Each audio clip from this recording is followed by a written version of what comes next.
Mr. Speaker, I ask unanimous consent that all members have 5 legislative days in which to revise and extend their remarks and to include extraneous material on H.R. 2.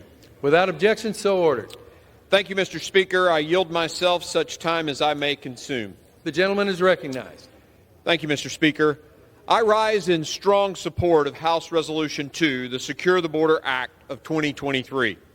Last year, Republicans made a commitment to America to secure our borders, protect our nation, and safeguard our communities. Today, House Republicans are delivering on that promise. No matter where you sit on the political spectrum, it is undeniable that we are in the midst of a severe border crisis. In just over 2 years, President Biden and Secretary Mayorkas have intentionally turned our nation's border into a place of chaos and devastation, one controlled by the drug cartels. The administration's refusal to enforce the law or implement effective policies to secure the border has led us to this point, completely dismantling any semblance of law and order. Over the past several months, the members of the Committee on Homeland Security have been hard at work crafting a solution to address the administration's self-inflicted crisis at our borders. With input from our colleagues across the Republican conference, as well as Border Patrol agents, victims of illegal alien crime and the drug crisis, small business owners, state and local law enforcement, and farmers and ranchers, the committee has taken the time to fully understand Secretary Mayorkas' record-breaking humanitarian crisis. These are the everyday Americans bearing the brunt of this crisis, who are all too often overlooked by the media and the D.C. Beltway. The numbers that they and now all Americans are facing are staggering. More than 5 million encounters at the southwest border since President Biden took office. Over 1.4 million known gotaways since February 2021. 193 aliens on the terrorist watch list encountered along the southwest border, trying to enter the country between ports of entry from fiscal year 21 to fiscal year 2023. Over 14,000 pounds of fentanyl seized in fiscal year 23, enough to kill the entire U.S. population 9.5 times. Over 61,000 criminal aliens arrested by CBP attempting to cross the U.S. borders since the beginning of FY 2021. And just as we think it can't get any worse, tomorrow marks the end of the only tool that Customs and Border Protection has left under the administration, Title 42. As we've approached the end of Title 42 the past few days, CBP has been reporting an even greater increase in the number of alien encounters and gotaways, which are already off the charts. Whether my colleagues on the other side want to admit it or not, Mr. Biden and Mr. Mayorkas' border crisis has turned every state into a border state, and the American people have had enough. From a record number of fentanyl deaths to rising crime, it is the families and communities across America that are left to pay the price of this administration's open borders and anti-security policies. These policies are enriching and emboldening transnational criminal organizations who have increasingly threatened the safety and security of all Americans. But we're here with a solution. Thanks to the hard work of many members across multiple committees, House Resolution 2 requires the administration to secure the border, enforce the law, reduce illegal immigration once again.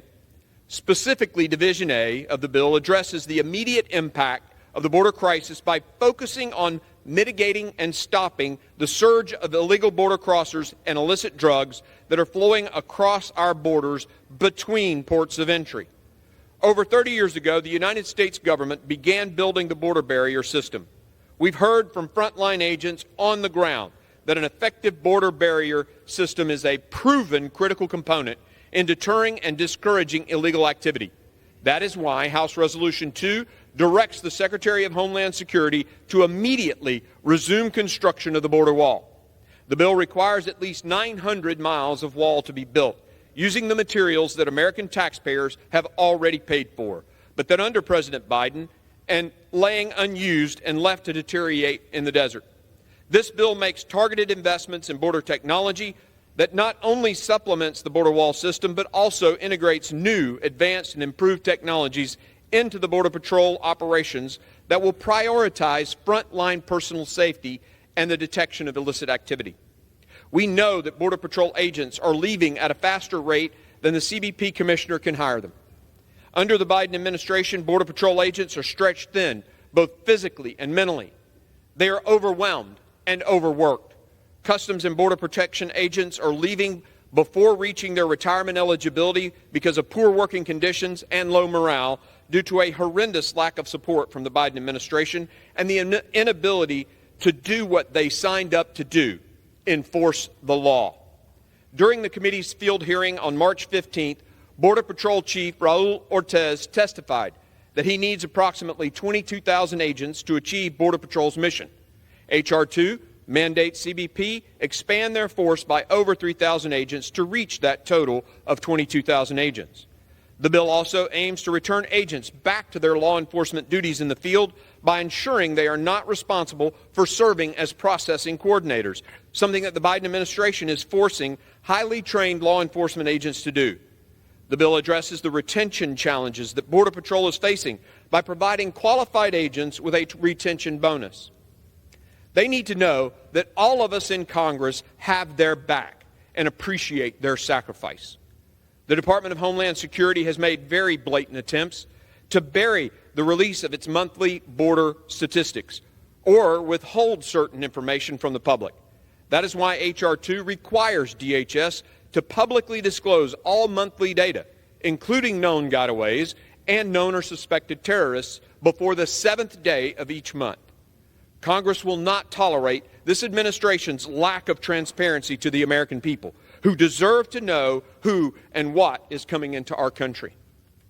To further enhance border security measures, this bill increases support for Operation Stone Garden, a grant program that provides funds to state and local and tribal law enforcement agencies that are forced to deal directly with the crisis given the administration's complete dereliction of duty.